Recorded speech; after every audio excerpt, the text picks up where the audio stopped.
Ang ninuno. Para sa mga interesado sa spiritual bracelet pampaswerte at spiritual bracelet pangkalusugan, nasa comment section ang link. Simulan na natin ang kwento. Isa lang ang kailangan nating gawin sa ngayon. Kailangan nating makuha si Amara. Tugon ni Linay. Habang nag-uusap ang dalawa ay nagising si Ibrahim. Dahan-dahan itong bumangon, pero pinigilan ito ni Kado. Sandali lang, Ibrahim. Huwag ka munang kumilos. Hindi pa lubusang naghihilom ang sugat mo. Wika ni Kado. Bumalik ang binata sa pagkakahiga. Si Amara, kailangan natin siyang iligtas. Kasalanan ko ang lahat ng to eh. Dinala ko ang mga kalaban sa lugar. Wika ni Ibrahim. Huwag mong sisihin ang sarili mo. Dahil kahit hindi tayo pumunta sa lugar na to, darating ang mga kalaban dahil alam nila ang katotohanan. Sa ngayon ang kailangan mong gawin ay magpagaling muna. Wika ni Linay. Kailangan mong makabalik sa kuta, Ibrahim. Doon malaki ang posibilidad na gumaling ka. Sa ngayon, wag mo munang isipin si Amara dahil hindi siya papabayaan ng mga magulang niya. Wika ni Kado. Tama si Kado, Ibrahim. Sa ngayon umalis na muna tayo dito. Binuhat ni Kado si Ibrahim. Agad na silang umalis papunta sa kuta ng mga rebelde. Hindi naman naging mahirap ang daan pabalik ng kuta. Pagkarating sa lugar, sinalubong ni Commander Roman ang tatlo. Anong nangyari sa inyo? Para kayong dinaanan ng dilubyo. Bilisan mo, Gado. Dalin mo siya kay Aling Magda. Wika ni Commander Roman. Kinausap ni Gado ang babaylan at si Tatang Kanor. Sinabi nito ang mga nangyari maging ang pagdukot kay Amara. Sino ba ang Amarang ito? At bakit gano'n na lang ang pagpapahalaga nyo sa kanya? Nagkatinginan ang dalawa. Nagpa siyang sabihin na ang lahat. Ikinagagala ko po kayo makilala. Ako po si Linay. Mula po sa tribo ng mga babaylan sa bundok na puti. Si Amara po, anak ng diwatang si Tungkong Langit at Alonsina. Nanlaki ang mga mata ni Aling Magda. Napatayo si Commander Roman sa kinauupuan sa mga narinig. Sigurado ka ba sa mga sinabi mo? Pasensya ka na, Ineng. Pero sa moderno nating panahon, mahirap paniwalaan ang mga sinasabi mo. Wika ni Aling Magda. Kung ganun po, nahihirapan din po kayo maniwala sa kakayahan nyo bilang manggagamot. Si Ibrahim, yung angkan niya, hindi po ba mahirap din silang paniwalaan? Tanong ng dalaga. Hindi naman nakapagsalita ang matandang babaylan. Kung totoo man ang sinasabi niyo, nasa malaking panganib ang buhay ng batang yon. Wika ni Commander Roman. Hindi lang si Amara ang manganganib kung sakali, Commander. Gagamitin ng tatay ni Ibrahim ang kapangyarihan ng bata upang maging mas malakas. Kaya kailangan natin silang mapigilan sa lalong madaling panahon. Tugon ni Kado. Dali-dali itong lumabas ng kubo. Naghanda. Sinundan ni Linay ang binata at kinausap. Paano mong kukunin ang bata sa kuta ng mga aswang? Mag-isa ka? Hindi mo kakayanin, Gado. Nilingon ng binata si Linay at nagsalita. Oo, hindi ko kakayanin, pero kailangan kong subukan. Wika ni Gado sabay lakad papunta sa kubo. Sinundan naman ito ni Linay. Nanlaki ang mga mata ng dalaga dahil nakita nito ang napakaraming sandata na nakasabit sa dingding ng kubo. Ganito kadaming sandata ang tinatago niyo sa lugar? Tanong ni Linay. Tama ka. Bilang paghahanda sana sa mga sundalo. Kaso mukhang hindi na ito para sa kanila. Tugon ni Gado habang ikinakasa ang isang baril. Alam mong hindi tatalab sa mga aswang ang bala ng mga baril o kahit anong sandata na gawa ng tao, di ba? Magsasayang ka lang ng bala. Napangiti na lang si Gado sa sinabi ng dalaga. Matapos maganda ay kagad na itong lumabas. Laking gulat ng binata dahil sinalubong siya ng isang malakas na suntok. Anak ng... Sinong... Hindi na nito naituloy ang sasabihin nang makita si Ibrahim na nakatayo sa kanyang harapan. Hindi ka talaga nag-iisip. Ano ang panama ng mga bala ng baril mo sa mga gabunan? Kahit gaano pa kabilis sa mga bala ng baril mo, hindi ito tatalab sa katawan ng mga kalahi ko. Kung talagang gusto mong makuha si Amara, makinig ka sa akin. Wika ni Ibrahim. Agad namang tumayo ang binata at pinagpag ang alikabok sa kanyang damit. Hindi pwedeng matuloy ang balak ng iyong ama, Ibrahim. Kailangan kong kumilos. Kailangan kong bawiin si Amara. Napailing na lang si Ibrahim dahil sa katigasan ng ulo ng kaibigan. Kung hindi kita mapipigilan, hayaan mong tulungan kita sa ibang paraan. Hindi pa tuluyang naghihilom ang sugat ko. Mahihirapan akong tanggalin ang lasong bumaon sa laman ko. Kaya ito lang ang magagawa ko para sa'yo. Bumunot ng punyal si Ibrahim.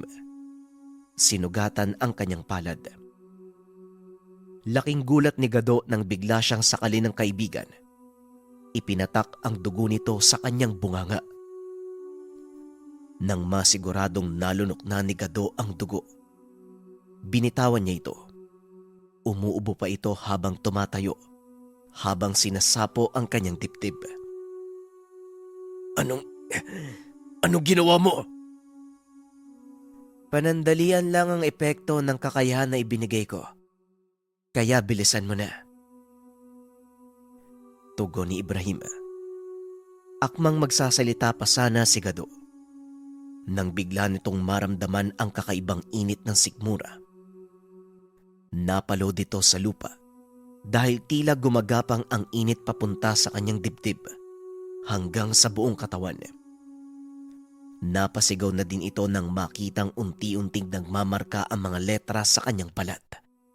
Ito ang mga letrang nakita niya sa katawan ng kaibigan. Humahangos si Gado habang unti-unting nagsisipaghabaan ang kanyang mga kuko. Maging ang ngipin niya, tumatalas din ang lahat. Sa loob ng maikling panahon, magiging kasing lakas kita, Gado. Katumbas ng lakas ng yan ang ikalawa kong anyo. Pero nakadepende ang lahat sa kakayahan ng pisikal mong katawan. Wika ni Ibrahim. Hindi nagsasalita si Gado. Humahangos lang ito habang pinagmamasdan sa salamin ang kanyang naging anyo. Hindi naman makapaniwala si Linay sa nasaksihan. Ni Sainagap, hindi nito inaasahang may ganong kakayahan si Ibrahim. Umalis na si Gado. Naiwan ang dalaga kasama si Ibrahim na nooy marahang nauupo sa sahig. Hindi ko inaakala na meron ka palang kakayahan na magbigay ng kapangyarihan sa isang mortal. Ginulat mo na naman ako eh. Wika ni Linay habang inaalalayan si Ibrahim papunta sa higaan nito. Huwag mo na akong alalahanin. Kaya kong pagalingin ang sarili ko. Sundan mo si Gado. Bago sa kanya ang kakayahang taglay, kakailanganin niya ng tulong mo. Kagad umalis si Linay. Sinundan si Gado. Kaso nga lang hindi niya ito makahabol dahil napakabilis ng kilos ng binata. Sinundan na lang nito ang mga bakas na naiwan hanggang sa maabutan niya si Gado. Huminto ang binata sa napakalawak na kapatagan. Walang makita ang dalaga, pero ramdam nito ang kasamaang dala ng hangin. Nakatago si Linay sa likod ng malaking puno habang inaantay nito ang susunod na gagawin ni Gado. Isang pangkat ng mga kalalakihan ang nakita niyang paparating. Nanlaki mga mata ni Linay nang mapagtanto na ang mga mandirigmang adlawan ang mga iyon. Dahil malapit sa kanya ang pangkat, dali-dali niyang hinarang ang mga ito. Sandali lang mga kasama. Nauna si Gado sa lugar. Ipinapayo kong antayin natin kung anong susunod niyang gagawin at saka tayo kumilos. Wika ng dalaga. Ngunit sadyang hindi mapigilan ang mga ito dahil dumating na din sa kanilang kaalaman ang nangyari sa kanilang pinuno. At dahil walang magawa ang dalaga, napilitan nitong ikulong sa mga matitinik na baging ang mga adlawan. Pasensya na, pero kailangan ko tong gawin. Wika ng dalaga at muling ibinaling ang tingin kay Gado. Laking gulat nito dahil wala na ang binata. Dali-daling tumakbo ang dalaga papunta sa pangkat ng mga kalaban at doon nakitang nakikipaglaban si Gado. Hindi na ito nagsayang pa ng panahon. Hinanap nito kung nasaan si Amara. Laking pasasalamat nito nang makitang buhay ang batang diwata. Marahang pinuntahan ni Linay ang kinaroroonan ni Amara. Pero sa kasamaang palad, napansin siya ng ilan sa mga kalabang nakabantay. Sinugod siya ng mga ito. Kaagad nagdepensa ang dalaga. Anong ginagawa mo dito, Linay? Hindi ka dapat pumunta sa lugar na to. Sino yung kasama mong aswang? Hindi yan si Ibrahim. Wika ni Amara. Si Gado ang aswang na yan. Ginamit ni Ibrahim ang kanyang dugo upang bigyan siya ng panandali ang kapangyarihan ng mga aswang. Kaya bilisan na natin nang makaalis na tayo dito. Wika ni Linay habang kinakalas ang mga tali ni Amara. Napasigaw ang bata nang biglang sakali ng isa sa mga kalaban si Linay. Halos malagutan ito ng hininga habang nakatingin kay Amara. Pilit itong sinasabi sa bata na umalis na sa lugar. Pero imbis na sumunod, biglang itinaas ni Amara ang kanyang kamay. Laking gulat ni Linay dahil biglang nilamon ng apoy ang kalabang sumasakal sa kanya. Nang makawala sa pagkakasakal, dali-dali nitong pinuntahan si Amara. Inilayo niya ito sa kuta. Mula sa kinaroroonan niya pinagmamasdan ang nangyayari. Tuloy-tuloy pa rin sa pakikipaglaban si Gado. Tila hindi ito nakakaramdam ng pagod. Hindi lingid kay Linay na puro aswang ang kalaban ni Gado. Kaya mas lalo itong namamangha. Lalo pa halos nakalahati na ni Gado ang bilang nila. At para masiguro ang kaligtasan ni Gado, nagpasya si Linay na tulungan na ito. Ginamit ng dalaga ang kanyang kakayahan, ang sayaw ng kamatayan. Umindayog ang dalaga sa himig na dala ng hangin. Ang bawat kumpas ng kamay nito, lumilika ng matatalas na patalim. Umiikot ito sa kanyang katawan. Hanggang sa ikumpas ng dalaga ang mga kamay papunta sa mga kalaban ni Gado. Mabilis naman ang naging reaksyon ng binata. Kaagad itong tumalon pa itaas para iwasan ang mga atake ni Linay. Naghiwa-hiwalay ang katawan ng aswang nang tamaan ng atake ng dalagang babaylan. Nagawa niya itong ubusin sa pamamagitan ng isang atake lang. Kaso nga lang hindi pa rin nakontento si Gado. Inikot nito ang paligid na tila may kung anong hinahanap. Umalis na tayo dito. Bilisan mo na! Wika ni Linay. Hindi ito pinapansin ni Gado. Patuloy sa pagtakbo ang binata habang hinahalughog ang mga maliliit na kubo. Wala na siya dito. Natakasan ako. Wika ni Gado. Galit na galit ang binata ng mga sandaling iyon. Ramdam ni Linay ang malakas na enerhiyang inilalabas nito. Siguradong tumakas na siya dahil naramdaman ng presensya mo. Pero bakit niya iniwan si... Biglang napahinto si Linay sa pagsasalita. Nilingon niya si Amara. Laking gulat nito dahil nakita niyang may malaking nilalang na nakatayo sa likuran ng paslit. Napaangil si Gado nang makita ang nilalang. Dali-dali itong tumakbo papasugod sa kalaban. Pero napahinto ito nang makitang nakatutok sa leeg ni Amara ang matalas na kuko ng nilalang. Sige. Subukan mo. Tignan natin kung hindi magkanda butas-butas ang katawan ng batang to. Wika ng aswang. Alam kong hindi ikaw ang ama ni Ibrahim. Sino ka? At anong kailangan nyo kay Amara? Tanong ni Linay. Napalingon naman ang nilalang sa kanya at ngumiti ng nakakaloko. Tignan mo nga naman. Isang babay lang taghangin. Tama ka. Hindi nga ako ang tatay ni Ibrahim. Dahil magkapatid kami. Nanlaki ang mga mata ni Gado nang marinig ang sinabi ng aswang. Umangil ang binata. Sa sobrang galit nito ay hindi na napigilan ang sarili. Bigla itong nawala sa tabi ni Linay. Nang makita ito ng dalaga, nakatayo na ito sa likuran ng kalaban habang hawak-hawak ang kanang kamay nito. Napasigaw sa sakit ang nilalang. Nabitawan nito si Amara. Dali-dali namang tumakbo si Linay upang kunin ang bata. Sino ka? At saan mo nakuha ang kapangyarihan ng mga gabunan? Tanong ng kalaban. Hindi mo na kailangan malaman kung saan nang galing ang kakayahan ko. Tatapusin kita. Pero maaari bang malaman ang pangalan mo? Wika ni Gado.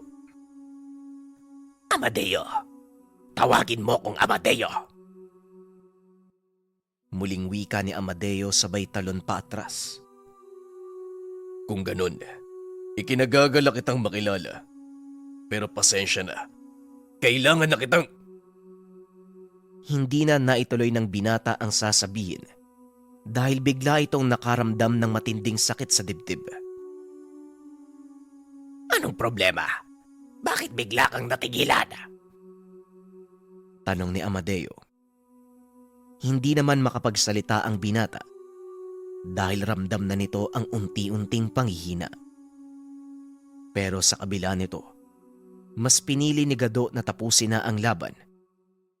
Walang kaalam-alam ang binata na unti-unti nang nawawala ang bisa ng dugo ni Ibrahim.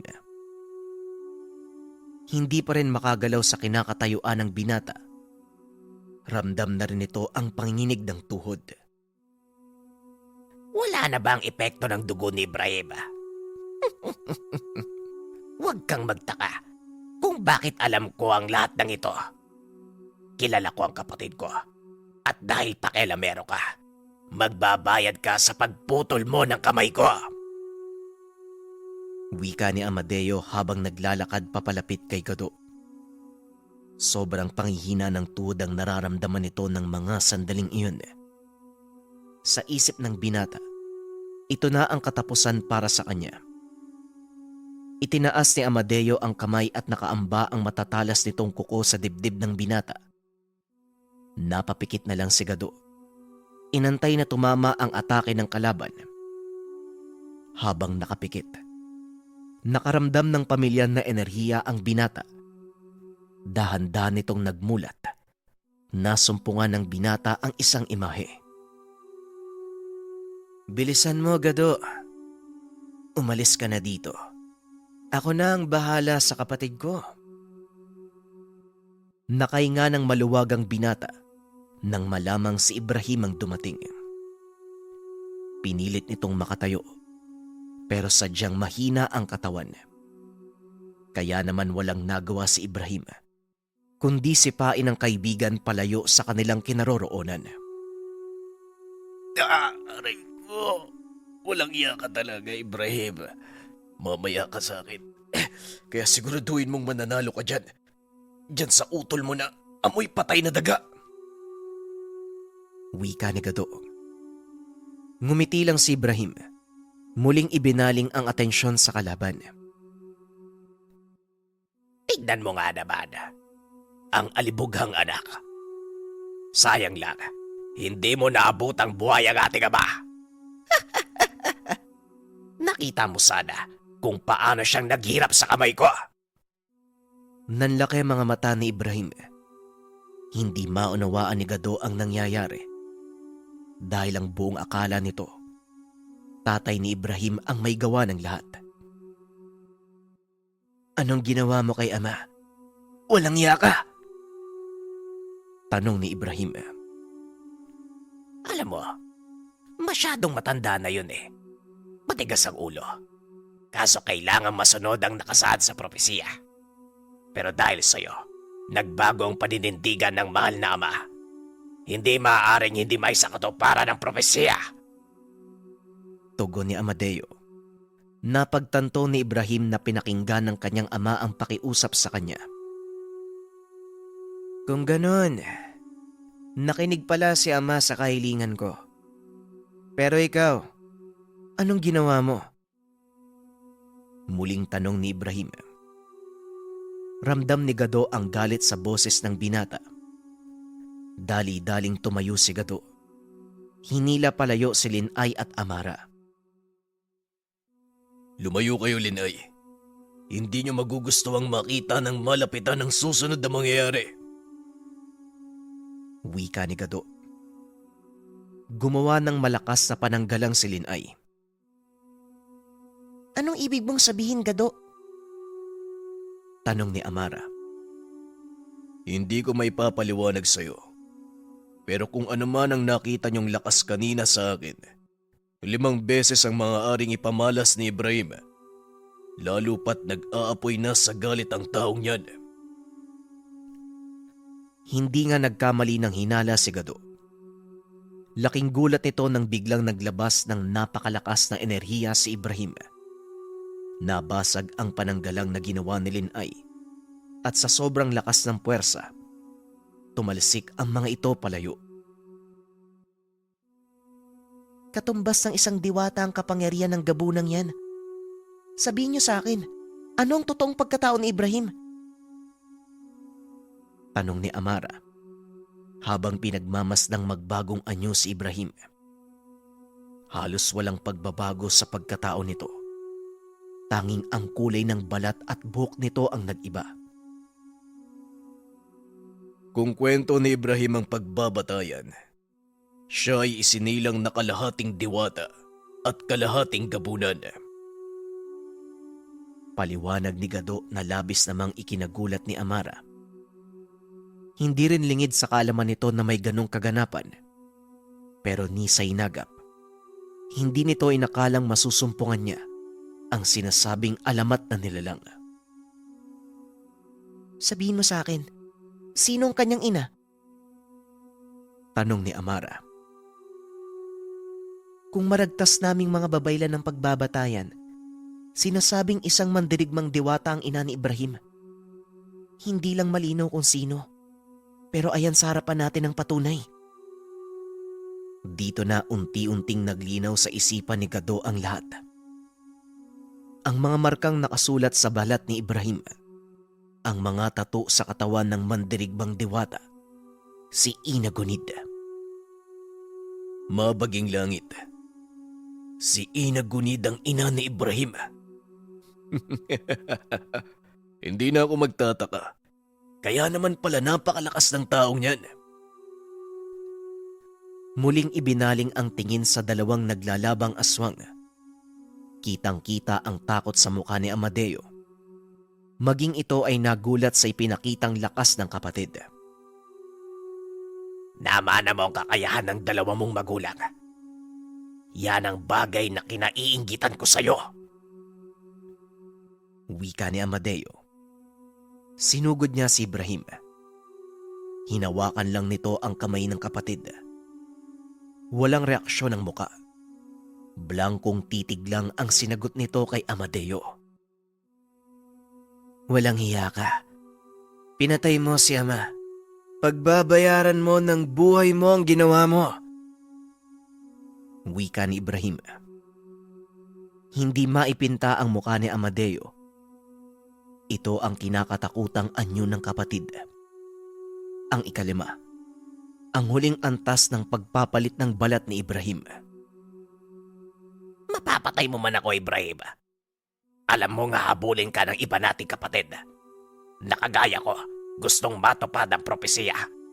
At sa oras na magsama-sama sila, wala kang magagawa. Wala kang magagawa. Wika ni Amadeo. Sisiguraduhin ko din sa'yo na hindi sila magtatagumpay. Tugon ni Ibrahim. Sabay suntok sa sikmura ni Amadeo. Napalo dito, ngunit tumatawa pa din ng nakakaloko. Hayaan mo na lang ba na tapusin kita?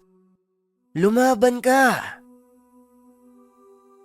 Wika ng binata habang patuloy na binabayo ng suntok si Amadeo. Maging sinagado, nararamdaman ang dagungdong ng bawat pagtama ng kamao ni Ibrahim.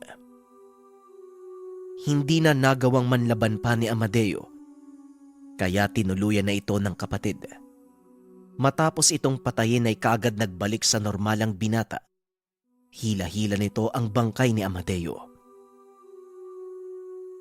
Ano pang gagawin mo sa traidor na yan? Huwag mo sabihing bibigyan mo pa ng maayos na libing yan. Pinatay niya ang tatay mo. Wika ni Gado. Susunugin ko ang katawan ni Amadeo dahil may kakayahan ng mga gabunan na muling mabuhay. Tugon ni Ibrahim. Alam ni Gado na dahilan lang ito ng kaibigan at nauunawaan niya ito. Kung ganon, ako na ang kukuha ng mga kahoy na gagamitin. Wika ni Gado. Matapos mailagay ang bangkay sa gitna ng mga tuyong kahoy, si Linay ang nagsindi nito. Kahit pang pinakamasamang nilalang, may karapatan sila ng isang desenteng pamamaalam. Matapos ang kaganapan, mabilis na bumalik si Gado sa kuta ng mga rebelde. Ngunit bago pa man sila tumuloy, pinakawalan ni Linay ang mga adlawan na ikinulong. Kinausap ni Amara ang mga ito na bumalik na sa kanilang pamayanan at sabihan ang iba sa posibleng mangyayari. Mabilis namang umalis ang mga ito. Halina kayo. Siguradong nag-aantay sa atin sina Commander Roman. Pasikat na din ang araw, kaya wala tayong dapat alalahanin. Wika ni Gado. Ngunit sinalungat ito ni Ibrahim. Walang pinipiling oras sa mga gabunan, Gado. May kakayahan kaming magpalit ng anyo kahit tirik ang araw. Kaya kailangan pa rin nating mag-ingat. Sa mga sandaling ito, siguradong alam na ng mga kalahi ko ang nangyari kay Amadeo at maaari nilang salakay ng kampo. Tugon ni Ibrahim. Kagad na silang umalis sa lugar. At habang papalapit sila, nakakamoy si Gado ng kung anong nasusunog. Malapit na sa kampo ng mga rebelde ang kinaroroonan nila ng mga sandaling iyon. Kaya umakyat sa puno ang binata upang matanaw ang kanilang pamayanan. Laking gulat nito nang makitang nagmumula ang makapal na usok kung nasaan ang kanilang kuta. Masama ang kutob ko sa makapal na usok. Magmadali na tayo, Ibrahim. Wika ni Gado at dali-daling nagtakbuhan ng apat. Nakahinga sila ng maluwag nang makita kung ano ang nangyayari. O tamang-tama ang dating nyo. Patapos na kami sa pagkakatay na mga kambing. Siguradong gutom na kayo. Kaya magpahinga muna kayo at maglinis ng katawan. Wika ni Commander Roman. Natawa naman si Ibrahim sa naging reaksyon ni Gado. Pero minabuti na lang nito na itago sa sarili ang opinyon. Dinala ni Gado si Amara kay Aling Magda upang makilala ito. Manghang-mangha ang matandang manggagamot nang makita ang bata. Ni sa pangarap, hindi niya naisip na makikita ang isang diwatang nagkakatawang tao. Mahabaging langit. Totoo nga. Isa ka ngang anak ng diwata. Maaring hindi makita ng pangkaraniwang mata ang iyong totoong anyo. Pero hindi mo ito maitatago sa mga kagaya kong babaylan. Wika ni Aling Magda. Dito nagpasya si Amara na ipakita ang totoong anyo. Wala na din sigurong silbi kung itago ko pa yung totoo kong anyo. Wika ni Amara. Matapos nitong magsalita, nabalot ng gintong liwanag ang katawan ng paslit. Unti-unting nagbago ang hubog ng katawan, maging ang kulay ng buhok.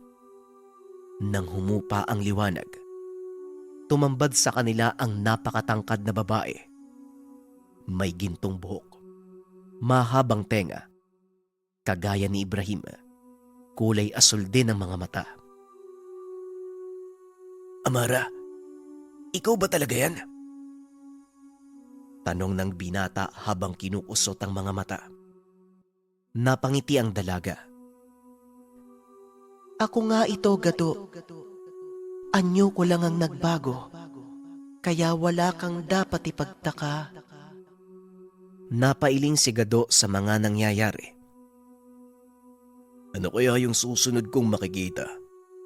Huwag naman sanang kurwahing may sakay na lalaking may puting damit, may mahabang balbas, may hawak na tungkod na gawa sa ginto. Natawa na lang ang mga ito sa naging reaksyon ng binata. Laking gulat nila. Biglang bumagsak si Gado. Mahabaging makiling. Anong nangyari sa'yo, Gato? Kumising ka! Sigaw ni Aling Magda habang sinasampal ang mukha ni Gado. Paniguradong napagod po siya ng husto, Aling Magda. Hindi po sanay ang katawan niya sa ibinigay kong bagong lakas. Wika ni Ibrahim. Lingid sa kaalaman ni Gado na ang ginawa ng kaibigan habang buhay nang mananatili sa kanyang katawan. Ang bunga kala ko, pansamantalang lakas ang pinahiram mo sa kanya. Siguradong magugulat si Gado sa oras na malaman niyang habang buhay niyang tataglayin ang kapangyarihan ng isang gabunan. Wika ni Aling Magda. Sinadya kong sabihin sa kanya na pansamantala lang ang kakayahan dahil ayokong abusuhin ni Gado ang katawan niya. Tignan mo ang nangyari. Paniguradong ilang araw din ang bubunuin bago siyang makabawi ng lakas. Tugon ni Ibrahim. Alam din ito na hindi kakayanin ng katawan ni Gado ang napakalakas na kapangyarihan. Hindi ko alam kung paanong natanggap ng katawan ni Gado ang dugo ng isang kagaya mo. Muling tanong ni Aling Magda. Kahit ako naman po, nasorpresa sa naging resulta ng ginawa ko. Ang buong akala ko, magwawala si Gado dahil hindi niya ito kayang kontrolin. Pero nagulat ako sa buong panahon na nasa anyong aswang siya. Kontrolado niya ang mga pangyayari. Tugon ni Ibrahim. Iba ang disiplina ni Gado simula nung bata pa siya. Hanggang ngayon, kapag may ginusto siyang makuha, kahit gaano pa kahirap ang pagdaanan niya, makukuha niya ito. Paliwanag ng matandang babaylan.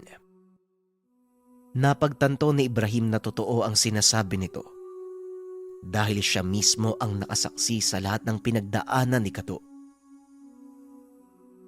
Kung sabagay maging ako, alam ko ang kapasidad ni Gado. Kaya hindi na din ako magugulat na balang araw mapantayan niya ang lakas ko. pag-uusap ng dalawa. Nang lingunin sila Amara at Linay, abala din ang mga ito sa pag-uusap. Pinili ni Ibrahim ang magpahinga dahil alam nitong may mga kaganapan silang dapat pagandaan. Kinabukasan ay nagulantang si Ibrahim dahil may kung sinong humahatak sa kanya patayo. Nang magmulat ng mata, nakita nito si Abong. Manong Ibrahim, gising! Nandito na mga katribo natin! Pupungas-pungas pa ang binata ng tumayo. Nang mapagtanto nito ang sinabi ni Abong sa kanya, naalimpungatan nito at dali-daling lumabas ng kubo. Teka, anong sabi mo? Nandito ang mga agbuong. Anong ginagawa nyo? Alam nyo bang napakadelikado? Wika ng binata. Kitang-kita nito na nakikipagtawanan si Gado sa ilang kasapi ng mga agbuong. Maging si Linay at Amara, tumutulong na din sa paghahanda ng makakain. Pasensya na po, Manong, kung hindi po kami nakapagsabi. Alam po ng mga nakakatanda na kailangan nyo ng tulong. Wika ni Abong. Tama ka, Abong. Sa totoo lang, libo ang puwersa na mga kalahi ko at hindi namin kakayanin kahit pa sabihin kong si Gado ay isa na ding gabunan kagaya ko. Nagulat si Abong sa sinabi ni Ibrahim. Ibinaling nito ang tingin sa kinaroroonan ni Gado. Nakita nga ang malaking pinagkaiba ng binata simula nang una silang magkaharap sa isang labanan. Pero Manong, walang taong mabubuhay kapag sinalina ng dugo ng gabunan. Tanong ni Abong. Dahil sa pangkaraniwang tao, ang dugo ng isang gabunan lalo na kung mula sa linya ng mga maharlikang uri, mabisang lason. Susunugin ito ang katawan ng pagpapasahan mula sa loob. Isa din ito sa ikinagulat ko, Abong. Hindi ko nga akalaing magagawang lampasan ni Gado ang kamatayan. Imbis na lasunin siya ng dugong nagmula sa akin, kumapit ito sa katawan niya at lalo pa itong lumakas. Tugon ni Ibrahim. Bagay naman na nakakuha ng atensyon nito. Ni minsan ay hindi inusisa ng binata ang pagkatao ng kaibigan. Kaya naman naisipan nitong kausapin si Tatang Kanor. Sakto namang nakikitulong ang ama ni Gado sa pagluluto. Nilapitan ito ni Ibrahim upang kausapin. Tatang Kanor, pwede ko po ba kayong abalahin sandali? May mga katanungan lang po ako. Napangiti ang matanda at kagad na sumagot. Aba oo naman. Yaman din lang na nandito ka na. Bakit hindi mo muna ako tulungan sa pagluluto? Ano bang itatanong mo? Wika ni Tatang Kanor. Pasensya na po kayo, Tatang Kanor. Pero kung ayos lang po sa inyo, maaari ko bang malaman ang nangyari sa nanay ni Gado? Hindi pa kasi nababanggit ng kaibigan ko eh. Biglang natigilan si Tatang Kanor. Huminga ng malalim at muling nagsalita. Pakiabot mo nga sa akin yung mga nabalatang patatas. Wika ni Tatang Kanor. Nung una akala ni Ibrahim ay nagalit ito. Kaya hindi na muling nagtanong pa ang binata. Pero laking gulat nito nang kusang magkwento si Tatang Kanor. Ang totoo, Ibrahim, hindi nakilala ni Gado ang kanyang ina. Nagpalinga-linga ang matanda upang siguraduhin walang ibang nakakarinig sa kanila. Sanggol pa lang siya nang mapulot namin sa gubat.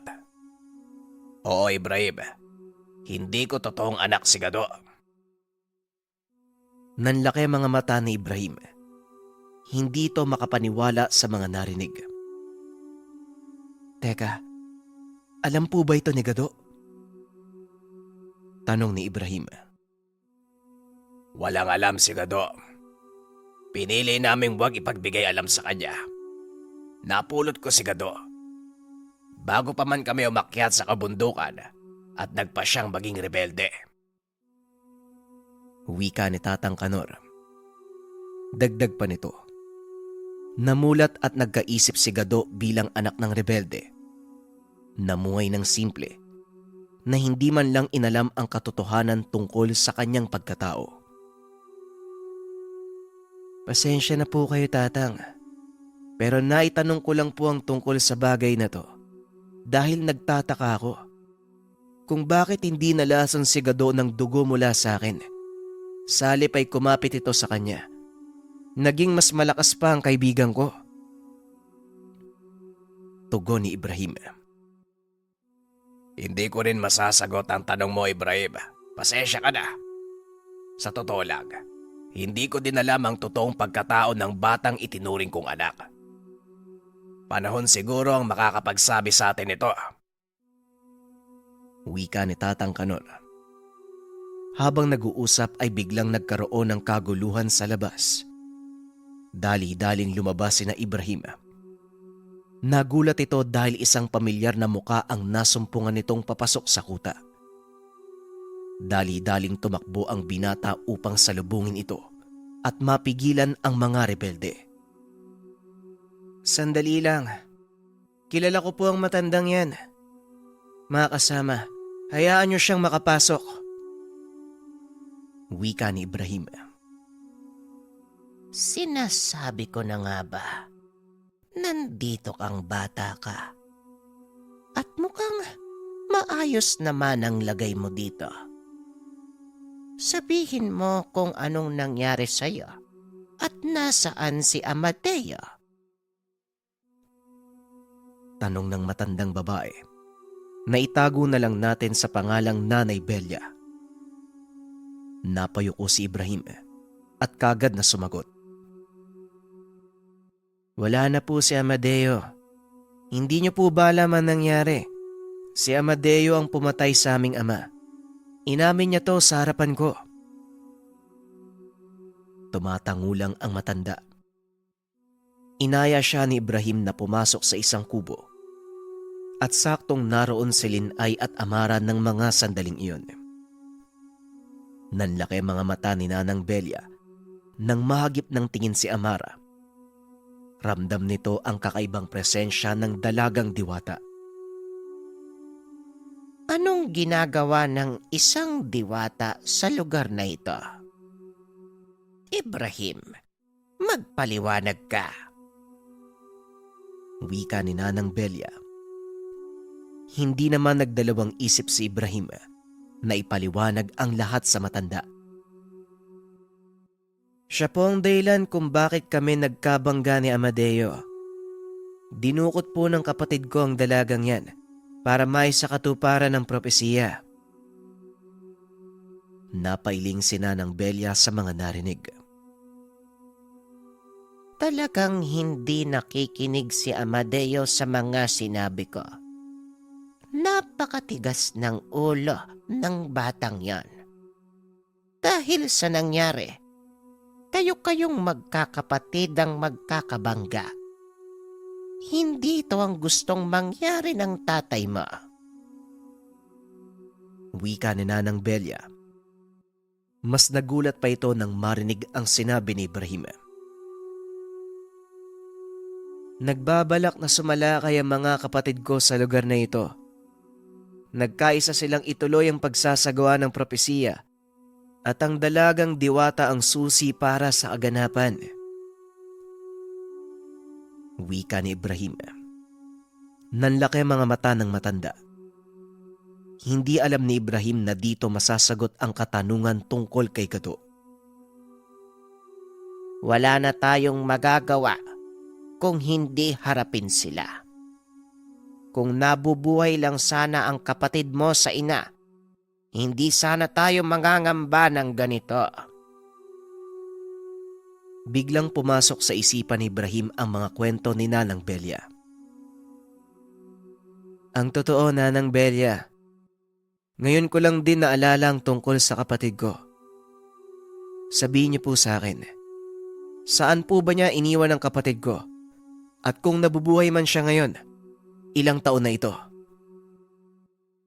Tanong ni Ibrahim. 2 taon ang tanda mo sa kanya. Kaya malamang, 20 taon na siya ngayon. Iniwan siya ng iyong ina sa kapatagan sa bahay ng isang magsasaka. Tugon ni Aling Belia. Habang nag-uusap ang dalawa ay biglang pumasok si Tatang Kanor.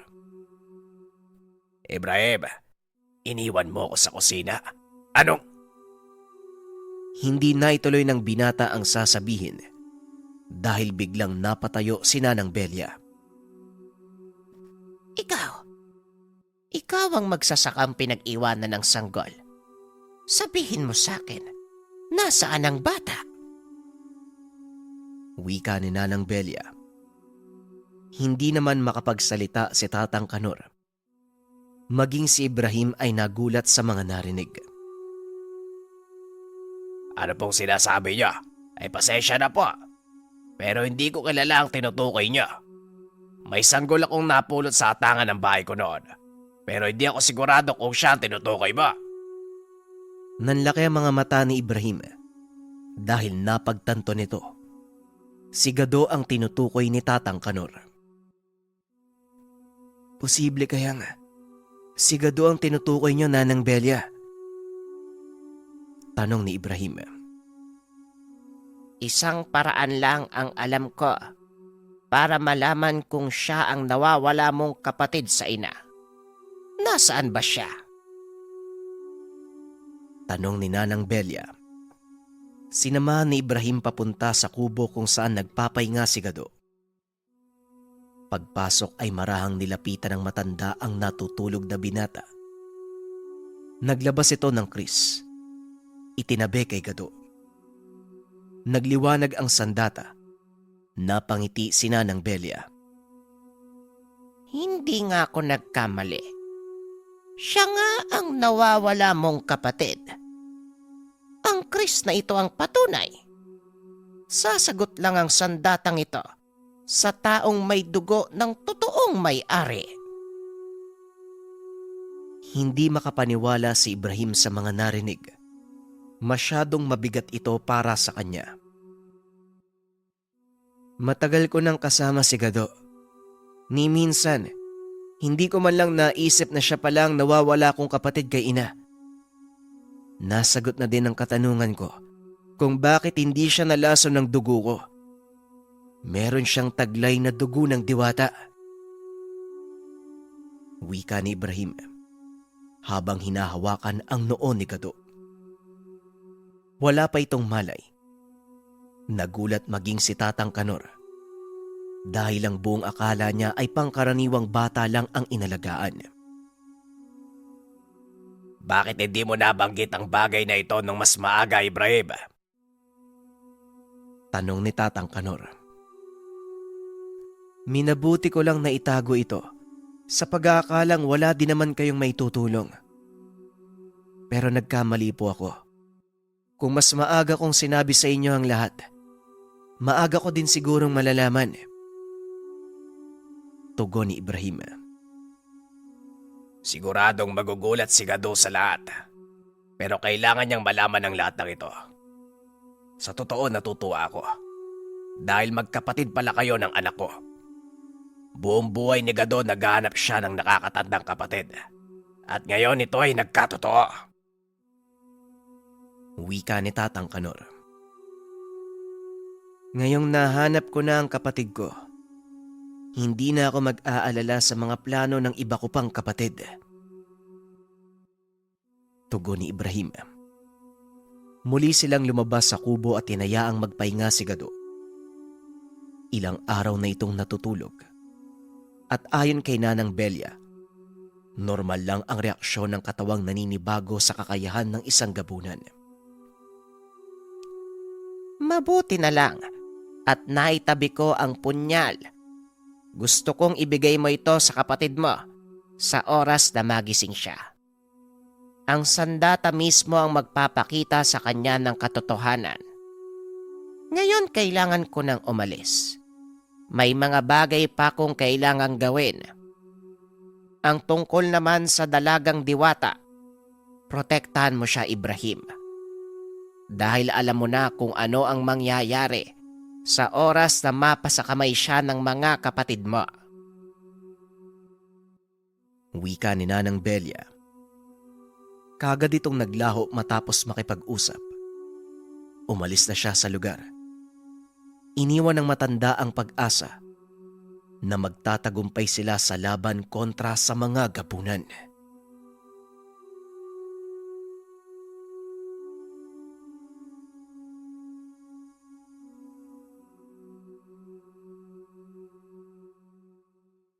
Ang Ninuno.